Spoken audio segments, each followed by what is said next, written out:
Yo, what is going on, guys? Miguel here. So today we're coming at you with a video on how to prepare to knock on doors, whether you're in real estate or for anything at that, when you live in the northern areas. So Canada, for my example, right? So if you guys haven't been here before, my name is Miguel, of course. I've been licensed since April 2022, so I'm coming up to my full second completion of my full second calendar year in real estate. It's been good. I have been in the business only since the shift in market, and I have managed to place myself in the top 20 selling agents in all of Ontario for 2024. So without further ado, we're just going to jump right into today's video.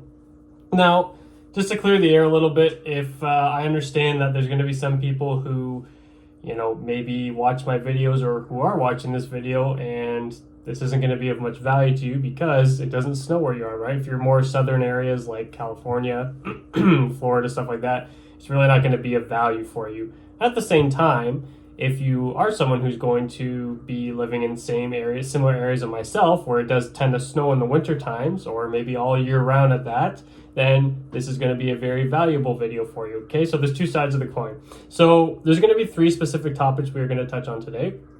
Number one is, why would you knock on doors in the winter in the first place? Number two is going to be how to prepare. So not in terms of like dressing, but how to just prepare overall to best manage your results in time. And lastly, number three is what to wear, right? Which I think is going to be the most important thing, and probably what most people are going to be here for is like, how do you dress for the elements, right? So let's start off with, why would you knock on doors in the winter? So to start things off, I'm just going to go right into my own perspective of things. So back in, I started knocking on doors in the winter of 2024.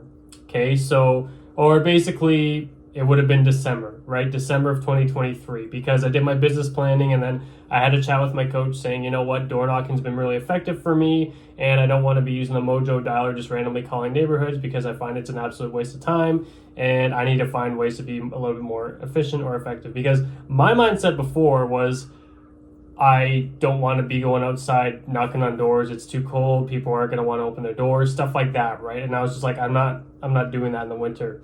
And when I really looked into it and when my coach broke it down, I really need to be knocking on doors in the winter, and I would also have an absolute advantage over my competition, who also most likely isn't prospecting for the full year round. If they are, it's very minimal, right? So why in the winter? So I kind of just touched on that. It's because you're going to be able to utilize this all year round where you can knock on doors. Now, I've heard some people say, oh, if you live in these northern areas, stuff like that, well, take advantage of your warmer months, right? Like go out and knock on 100 to 200 doors a day, right? Now, in reality, especially if you're busy, like if you're like myself and you're selling over 40 units a year, it's very hard to dedicate that much time to knocking on doors when you're trying to manage, even if you have assistants stuff in place. Let's be real. It is very hard to manage that, especially when your only job is not knock on doors. Now, other side of things, if you are in pest control, stuff like that, like, door to door for all that stuff, there are those people specifically go out in the winter, in the summer months, right? Because that's their job, right? Like that, all they have to do is just go door to door. They have nothing else. We as realtors, however, we have to service our business. We have to go on listing appointments, show buyers if that's what you're doing. There's a lot of different things. You gotta get ready for comparables. You gotta script and role play. There's a plethora of things you gotta do. And in order to get 3 to 4 hours of prospecting in a day, that is great. But at the end of the day, you're not going to get 150 to 200 doors in, especially if you're going to be effective at the doors and really converting these people, as opposed to just rapid firing and lowering your numbers of conversion, right? So going back to the topic of why do this in the winter, it's because you're going to be able to have this. It's really because you're going to have this upper advantage, right? And at the same time, if you hit someone who is motivated, right, like very motivated, they're going to be inclined to actually bring you inside, right? Or let's put it this way: when I knock on doors in the winter, out of each session, I get at least one person that brings me in the door because they kind of feel bad for me, right? So it's important to kind of shift your mind. Let's kind of talk mindset. It's important to shift your mindset around, oh, they're not going to want to open their doors. It's going to be really cold. They're going to let all they don't want me, they don't want all the hot air to get out. No. Like, just get that out, because if you have a good presence, they're going to want to bring you inside, right? I had one time where 5 people brought me in through their door in one session. It was crazy. Like, people actually really can relate to you, right? So really it boils down to, why am I doing this in the winter? It's because I want to be ahead of my competition, right? I'm not gonna wait for November, December, like really from December all the way till April to knock on doors, right? This gives me a 4 to 5 month window to be efficient and knock on doors.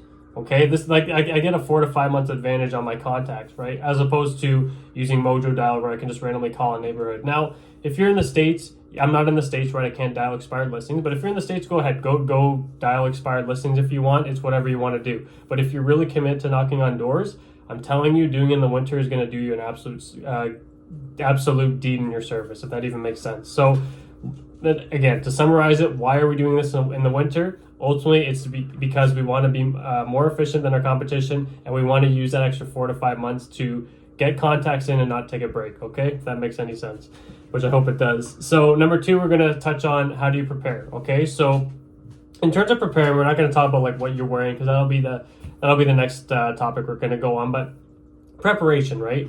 Number 1, you got to have a car, okay? You're not going to go on the bus doing this. Like, as a real estate agent, you need a car anyways. Like, you shouldn't, I don't know how you would not be, I don't know how you could be a realtor without a car, but you need to have your car, right? And how I do it is, it's kind of like, it's pretty well heard dinner time. Can you like not do this right now, please? Okay, I will be back in 1 second. Okay, sorry about that, guys. Yeah, it's, with the shift in the weather here, she's still trying to get it adjusted to her 5 p.m. Dinner time. So, which is it's normally 5, but when it gets like these 4:15 times, she starts going like thinking it's dinner time, right? So, anyways, back to the topic, preparation, right? So you need a car, okay? So, how are you going to use your car, okay? So, what you want to do is when you pull up to the place, now you want to, if you're going to a neighborhood, you want to have your information already loaded, right? You want to understand. If you're going into a specific area, you want to know the average stats of the prices, how many homes are selling, stuff like that, just so you can inform the neighbors. Now, you're going to want to get all your stuff ready in the car, right? Like, do a sweep on, we use, in Canada and Ontario, we use what's called House Sigma, right? So I usually open up House Sigma, just being like, okay, this home here recently sold for this much. This is on average how much a 3-bed's going for. Get this all in the car, right, where you're warm. Now, even when it's not cold, I'm still doing that, right? I'm still, okay, pull up, this is what the average is in the neighborhood. For example, if I'm knocking on expireds, I'm not going to know every single neighborhood I'm going to. So I'm going to pull up data from House Sigma and just be like, okay, in the car, just do a quick sweep. Okay, approximately a 3-bedroom renovate will go for $550, $575. A 4-bedroom might go for like $650, whatever, right? So get all that information right in the car. Utilize your car as much as possible, because once you're out knocking on doors, it's knocking on doors and that's it. Okay, so just keep that in mind. Your car is for information gathering, right? Obviously, do it beforehand so you're not wasting your time when you're on the job. But your information gathering in the car and getting ready, and then when you're outside, you're knocking on doors. Now, how long are you going to stay out there for?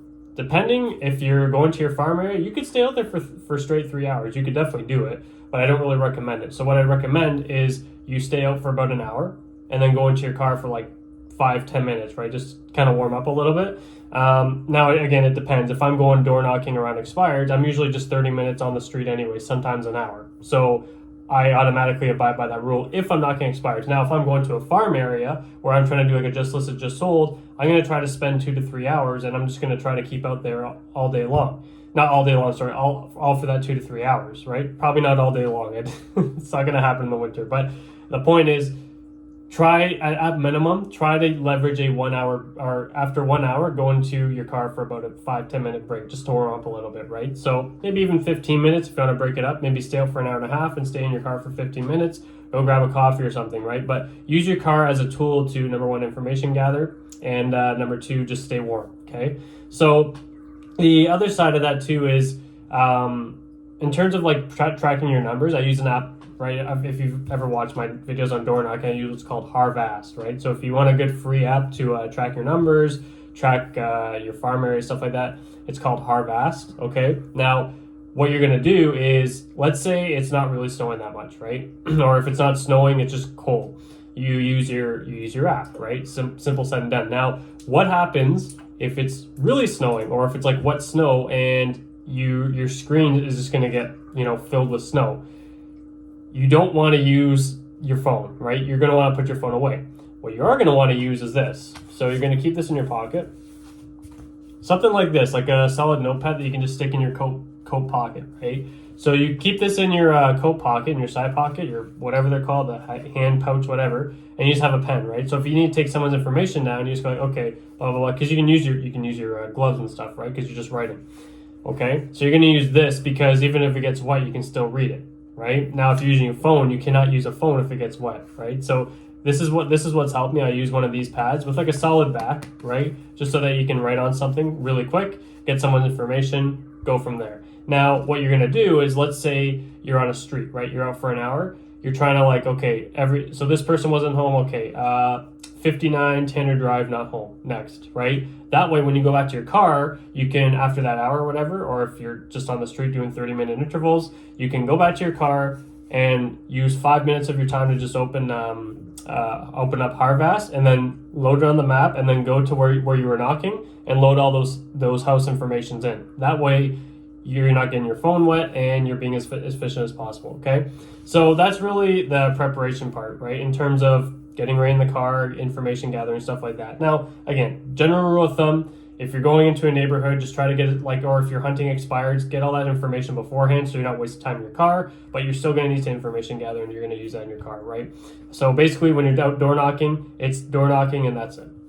Lastly, number 3 is what a lot of people are probably going to be watching this for, is what are you going to wear? So when I was first doing this, before I actually, when I was really thinking about door knocking in the winter, I was like, okay, what do you need to wear? And when I searched it up, there was like really nothing I could find. I think I found this guy who was like wearing a bunch of Carhartt and like, I don't even know what he did, but I'm like thinking in my head, I'm like, if I'm someone and this guy's like supposed to be a salesperson, I'm really not, that's not going to fit well with me, to be honest. So I'm like, what is this video? Anyways, point is, I didn't see any videos on what to wear. So I kind of had to gather it myself. And what I'll tell you guys is this. I have everything that I use, and depending on how warm it gets. So keep in mind, I'm Celsius, okay? I don't know Fahrenheit, but I'll tell you guys how I dress per, right? So we're going to assume that it gets to, I really won't throw a winter jacket on until it gets to about 3 to 4 degrees Celsius here, and then lower. So at a minimum, so you can see, you've probably seen this in the last few videos. It's not a thermal shirt, but it's like an active thermal shirt. So if I'm like running, I wear this a lot after like when I run, right? If it's cold, I'll wear this in my jacket. Now, this is what I do wear. So it's important to keep these two separate. So this is what I wear when I'm like doing exercise, right? And if it's like, about 10 degrees outside, I might wear this with my windbreaker, right? Like it's something to keep you still fairly warm, but it's only really good, effective if you're like running around, right? Now, this is what I bought. And these aren't super cheap. I think this is like $70, $80 something. I can't even remember now. But it's a Helly Hansen thermal shirt, right? So the fit should be kind of like this. Like this is, to give you guys some context, I'm like 5'11", 6. I'm right in between. And I'm 150 pounds. This is a small from Helly Hansen and it fits like this, right? So you want something that's like skin tight, okay? Now, what's really good about this is that this is meant, if you go, I don't know what it's called. Anyways, it will say like these thermal shirts have like a heat rating. You want the highest heat rating because these ones specifically are meant for when you're just standing around. And you can go ask the store clerk. You get them at Sport Check. You go and you get them, and you'll notice a difference. It really keeps you warm when you're just sitting still. This shirt really won't do it as well. When I got this, it really changed the game for me. It kept me warm. And usually, if it's like 4 degrees to minus 2 degrees Celsius, I'll usually just have this with a winter jacket. Once it goes past -2, I'll throw on like a t-shirt. So like -2 to -5, I'll throw a t-shirt over this. -5 and under, I'll start going layers. Like -5 to -10, I'll put on a sweater on top of the t-shirt. -10 to -15, it doesn't really get that cold here too often, but when it does, I'll throw in another layer, right? Because my winter jacket's really helping insulating everything. So the winter jacket, so that's the thermal shirt, right? Again, and then the winter jacket. So you want to invest in a nice winter jacket. You could go all out, get a Canada Goose jacket. I just got one of my clients a closing gift, a Canada Goose jacket actually. I usually wouldn't go that far out for a closing jacket, but there's some issues that came up. She had a pretty hard time, and it wasn't anything in my control. But in order to keep that relationship really strong, I went the extra mile, and she like referred me like 2 other listings too. So this is a North Face. It's like my windbreaker. If you guys see my door knocking videos, it's a North Face winter jacket, right? So this is just a large, right? you know, just to give you an idea, you just want to like invest in a good winter coat, right? This is nice and warm. You want a really warm one, right? Like this is meant for snowboarding, going, you know, it's nice, but it also looks fairly professional. It looks exactly like my windbreaker, my black windbreaker. Very subtle, right? Just something that's nice, looks professional. You can get a nice Canada Goose jacket. You should definitely, if you're going to spend good money, spend it on a nice winter coat, right? Canada Goose too, like North Face is really good ones. Canada Goose, like you're going to spend a lot of money, but you can also get something that's really warm, right? This is really warm as well. Like I said, this North Face jacket keeps me super warm. I'm not going to go ahead and try these on, but just give you the idea. Invest in a nice winter jacket, right? And also keep it clean. This black one looks really clean. Helps with the rest of the outfit. Now let's look at. So I have gloves. Now let's talk a little about gloves. So these, my fingers don't do too well in the cold. So a lot of the time I'll go out without gloves because what I do is I usually like I'll be like, okay, I'll kind of like tuck my hands in my coat pocket until I get to the door, right? Because I'm at the door, I want to make sure they can see my hands so they're not tucked away. I'll usually like kind of tuck it in like this while I'm walking around so they stay nice and warm because my hands really need to be like free because for me, if they're like stuck in a glove, they can get really, they can just kind of freeze up quick, right? So these are like, they're mitts, right? My fingers can move around okay in mitts, but if your hands are pretty okay, I guess you could say, you can get the ones with fingers. Those will probably, you could probably wear those all around if you're okay in the cold. Your hands do well. Mine don't do too well, but if they do, then you can get the ones that are adjusted to your fingers. Now, here's the thing with these ones. See how these have, if I have to wear them, they have a little, these little padded areas. So you can use these to, like, this is screen sensitive. So you can actually use your phone on these, and it honestly works really well. Like, you just literally, I open my phone, and I just use this thumb, and it just types, like, it's literally like I'm using my fingers. So you want to go, I think if you go to, for me, it's like Mountain Warehouse here in Canada. But yeah, you just want to get the ones that are screen sensitive. They literally, it's like using your fingers. And if you have the finger ones, it's really easy to use. My fingers just don't do well in the finger ones. So usually for me, it's best to just leave these behind and leave my hands in my pockets until I have the homeowner that answers the door, right? So, but yeah, if you guys are good with gloves, yeah, make sure you have the ones that have the screen ones on. And these ones are also thermally insulated. They're pretty warm. So the last piece of it too, or last two pieces, I should say, I also have thermal, they're like leggings, right? So if you guys ever played hockey, you'd have like a pair that would go underneath your hockey pants, right? So basically what these are, they're Helly Hansen as well. And they're thermal leggings, like they're it's like they fit like leggings pretty well, but they keep you nice and warm. They'll keep your legs really warm. And I'll pair these off with, let's see. Again, those are meant for just standing still. So these are thermal pants. So you can see the inside of them. They're thermal. So even up to like -10 plus, if I'm wearing all this, I don't even notice it because I'm so warm, right? So, and even if you've felt like you've overdressed a bit, don't worry because it still regulates your body temperature pretty well. So these are Columbias. Now these are really nice. I'm not sure which ones they are, but they almost look like dress pants. Like they're really nicely fitted. So you want like a nicely fitted pair that kind of goes over everything. And is obviously thermally insulated, right? But these are like fairly thin,